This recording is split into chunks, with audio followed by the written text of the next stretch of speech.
what techniques are working well at the moment to attract people, or is it all about the Wonga? Talk to us. Actually, in my experience, it definitely isn't about the Wonga, right? But particularly in more modern times, I think it's more about the way the business presents itself. I mean, I'm going to embarrass Vicky a little bit here, but in terms of the way they present themselves as a business, which doesn't really ask for business, they're going to attract people just by the fact that every video you see, every output, they're having fun, they're all smiling, and they are truly having fun and smiling. I've been in the environment, I know the business very well, and I walk in there and it lifts me, and I'd like to think I'm a fairly jolly chap. I don't have many bad days, so I think really just what you put out there, that just being decent human beings. I mean, Matt's saying that he would rather, I can't remember exactly what his terms were, but happy human beings. If you've got a business full of happy human beings, I tell you what, they'll do all the attraction you need for them. You don't really need a recruitment source. The happy human beings will do it for you. I was just going to say, along those lines, and exactly what Vicky does, and I know Heather does, and others, is hero your staff. I mean, this is one for retention as well. Let them run, let them flourish, let their characters come through. Get their videos rolling and get their social media rolling, and suddenly everyone else is looking around, their buddies and all the other people going, wow, they're having such a good time. They're like their own boss, digital mayors, Yeah, just following on from Ben, actually, social media definitely works for us from attracting talent, and we see a huge increase in CVs coming to us after any sort of social event that we do. So we have a Christmas party, and people wanting to come and work here from seeing their friends' social media feeds, and when there's anything different that happens at Moneypenny, if it gets out there, that's where a lot of our opportunities come from new talent.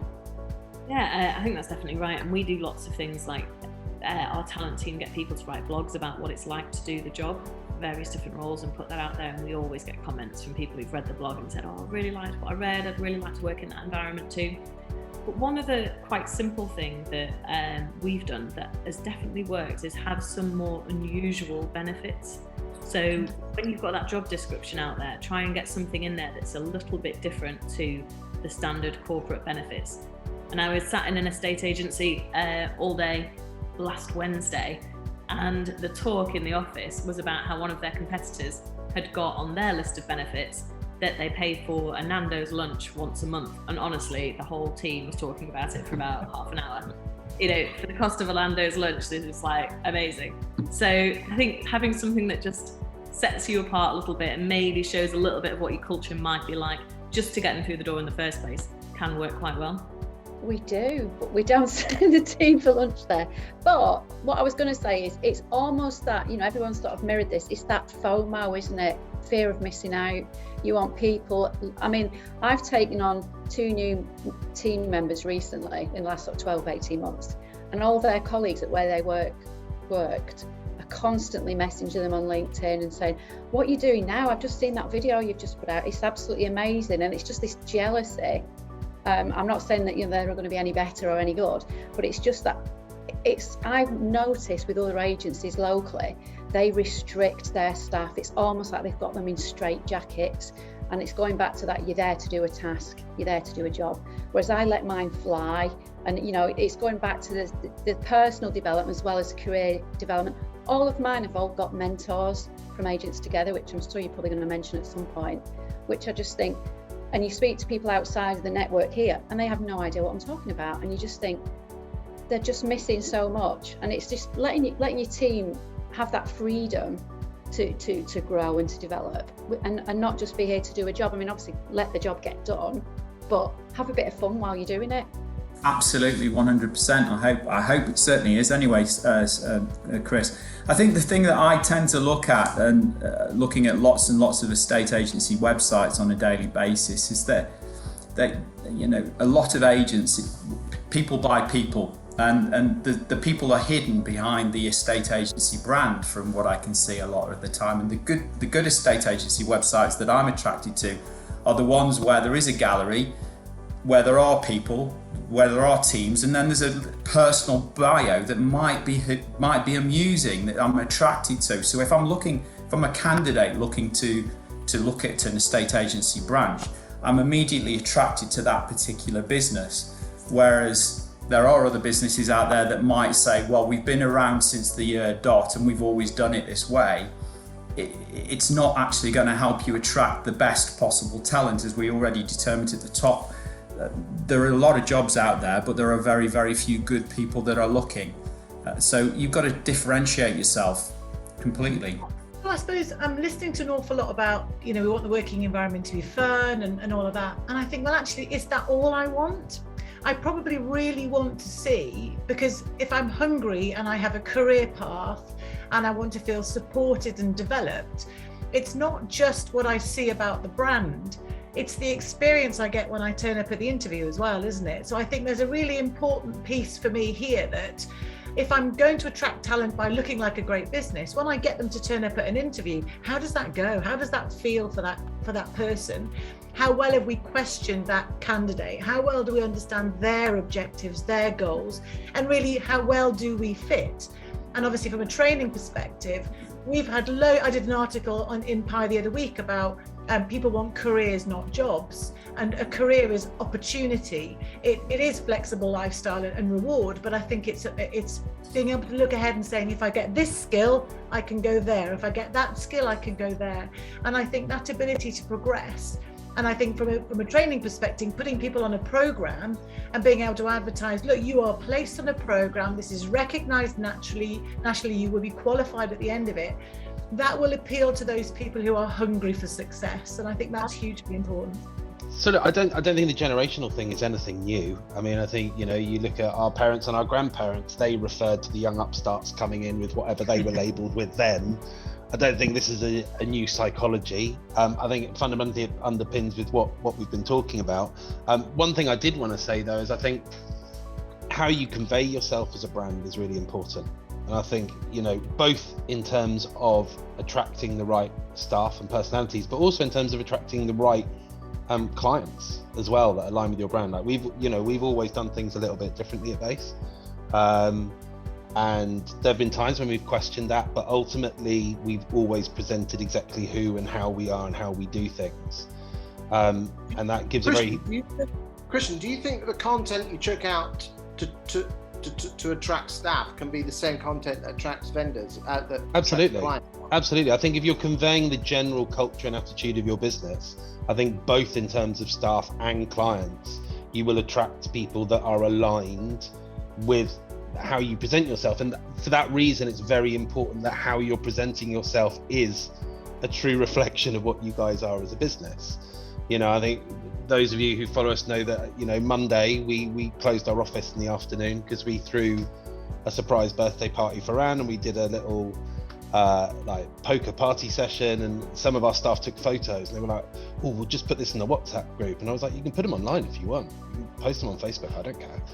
We've got nothing to hide. We've closed our office for in-house training, but I have no issue with, if a client sent me an angry email today saying, how dare you close your office at 2:00 in the afternoon when I pay you, that client's probably not going to be a client of ours for much longer, and I won't be sorry to miss them.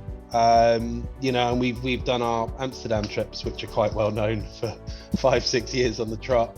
There's certain aspects of our culture, and we're quite brown and grained in that. And going back to the photos, when the guys were asking about, is it all right if we post photos online? I said, go back to our timeline, you'll find photos 10 years ago of us out partying as a company where we're all free pouring vodka into each other's mouths. So I don't care. I'm very happy. Now, look, obviously a corporate brand can't be quite that gung-ho, and I appreciate that, but I think that's the superpower that we have as independents, is that we can completely own our identity and our culture.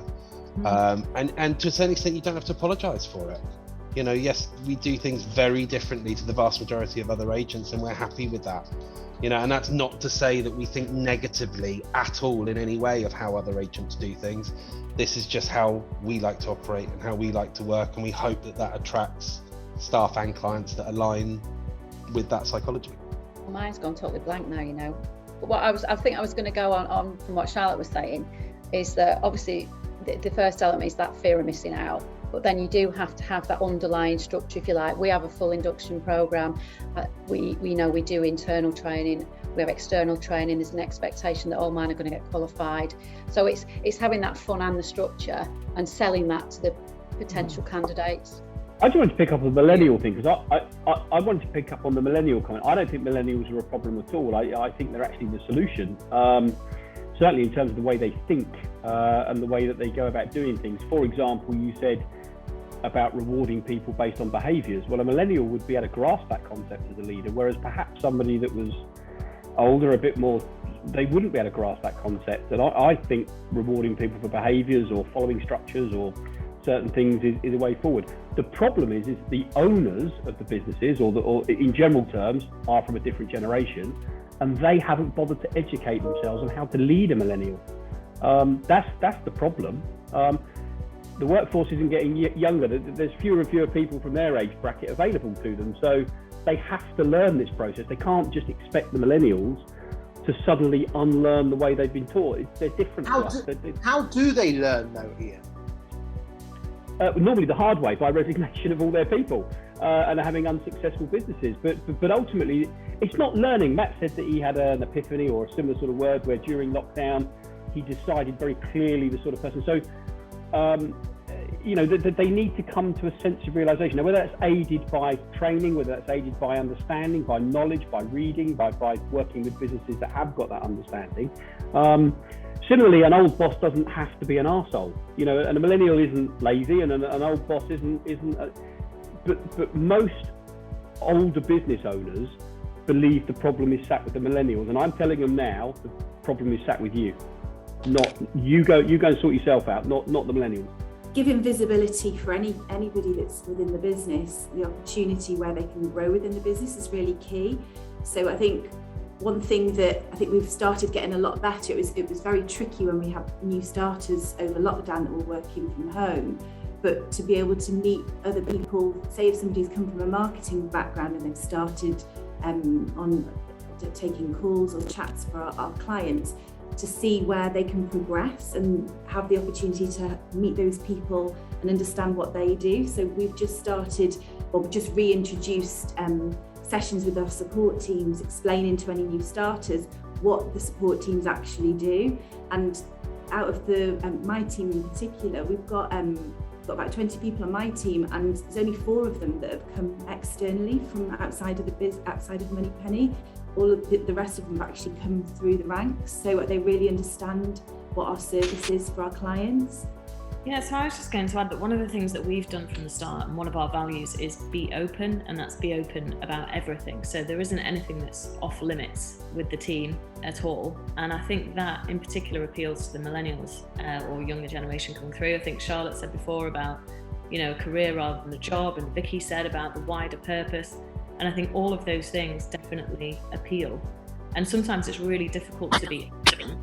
I think particularly if you've been leading for a long time and it's not how you've done things, to change that, it's going to be difficult, but it will be worth it, because then everybody feels like they're all one team pushing for the same thing together rather than an us and them.